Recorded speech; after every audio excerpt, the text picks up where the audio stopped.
Bismillahirrahmanirrahim. Assalamualaikum warahmatullahi wabarakatuh. Pada kesempatan kali ini kita akan membahas tentang Urtum Muhammadiyah. Sebelum ke materi, perkenalkanlah kami dari kelompok 11 yang beranggotakan saya sendiri, Ayu Putri Pertiwi, serta rekan saya Novi Laila dan Reza Ardiana. Lanjut ke materi, Urtum Muhammadiyah sebenarnya apa sih? Urtum Muhammadiyah itu singkatan dari organisasi otonom. Nah, organisasi otonom ini atau juga disebut dengan Urtum Muhammadiyah terdapat 7 dan didirikan karena terkait dengan kebutuhan organisasi Muhammadiyah serta tuntunan keadaan atau zaman yang semakin berkembang. Nah, Urtum ini terdiri dari 2 macam, yaitu Urtum khusus dan Urtum umum. Lalu berikut ini adalah 7 Urtum, yaitu Aisyah, Pemuda Muhammadiyah, Nasyidul Aisyah, Ikatan Mahasiswa Muhammadiyah, dan Ikatan Pelajar Muhammadiyah, Tapak Suci Putra Muhammadiyah, serta Asyabul Waton. Nah, pada kesempatan kali ini kita akan membahas 3, yaitu Urtum Aisyah, lalu Urtum Nasyidul Aisyah, serta Urtum Pemuda Muhammadiyah.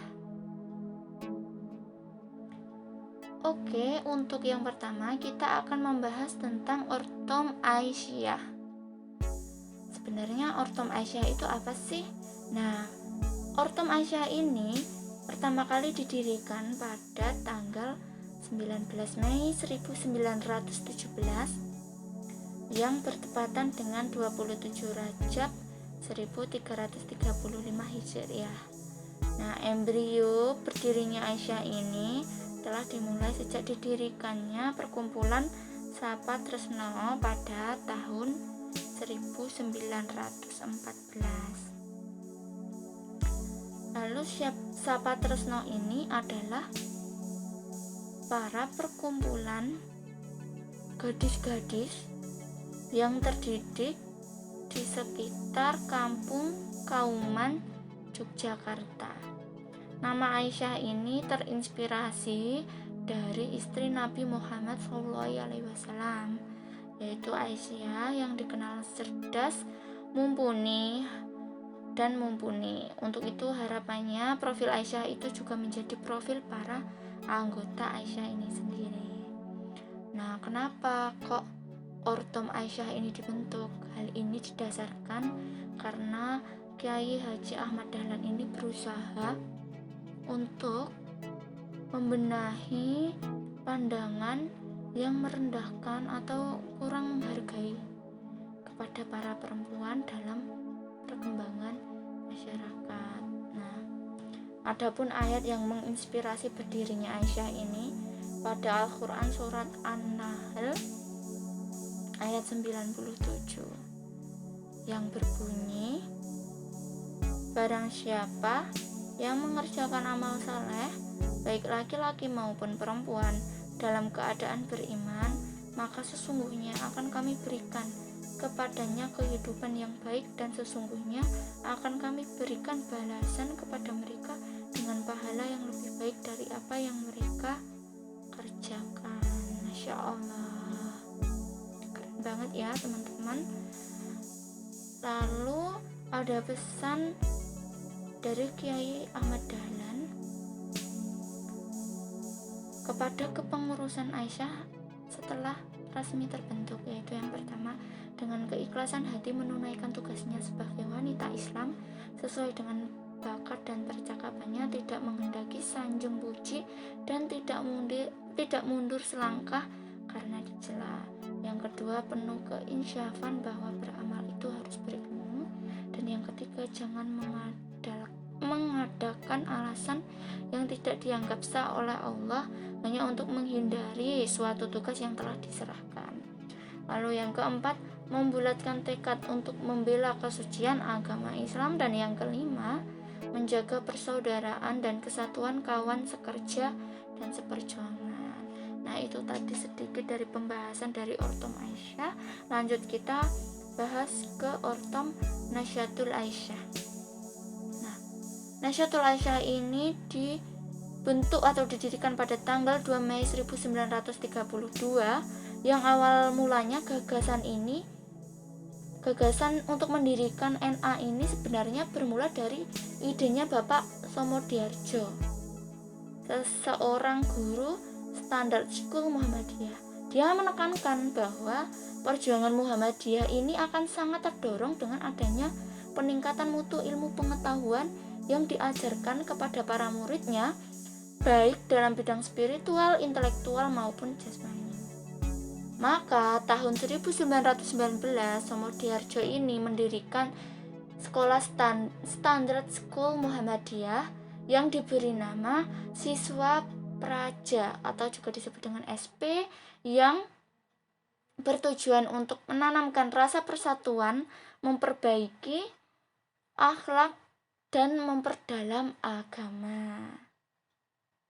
Namun pada tahun 1930 terdapat Kongres Muhammadiyah yang ke-20 yang ada di Jakarta dengan keputusan semua nama gerak dalam Muhammadiyah harus memakai bahasa Arab. Nah, untuk itu, dengan adanya keputusan itu, maka nama siswa praja wanita ini diganti menjadi Nasyatul Aisyah. Adapun visi Nasyatul Aisyah ini yaitu terbentuknya putri Islam yang berarti bagi keluarga, bangsa, dan agama menuju terwujudnya masyarakat Islam yang sebenar-benarnya. Nah, itu tadi sedikit pembahasan dari Nasyatul Aisyah. Lanjut, kita akan membahas pemuda Muhammadiyah yang berdiri pada tanggal 2 Mei 1932. Nah, awal berdirinya pemuda Muhammadiyah ini secara kronologisnya dapat dikaitkan dengan keberadaan SPP. Apa itu SPP? Siswa Proyo Prio. Nah, yaitu suatu gerakan yang sejak awal diharapkan Kiai Haji Ahmad Dahlan ini dapat melakukan kegiatan pembinaan terhadap remaja atau pemuda Islam. Lalu pada Kongres Muhammadiyah ke-21 tahun 1932 memutuskan berdirinya Muhammadiyah bagian pemuda. Nah, ini merupakan bagian dari organisasi dalam Muhammadiyah yang secara khusus mengasuh dan mendidik para pemuda keluarga Muhammadiyah. Adapun maksud dan tujuan yang dilakukan dengan upaya meningkatkan iman dan takwa kepada Allah Subhanahu wa taala, memperdalam ilmu, memperluas pengetahuan, meningkatkan kecerdasan, serta menyelenggarakan dan meningkatkan mutu pendidikan para kader. Adapun prinsip para pemuda Muhammadiyah yaitu organisasi otonom di lingkungan Muhammadiyah yang merupakan gerakan dakwah Islam amar ma'ruf nahi munkar di kalangan pemuda, berakidah Islam dan bersumber pada Al-Quran dan Sunnah Rasul. Nah, itu dia materi pada kali ini. Kurang lebihnya saya mohon maaf. Wabillahi taufik walhidayah. Wassalamualaikum warahmatullahi wabarakatuh.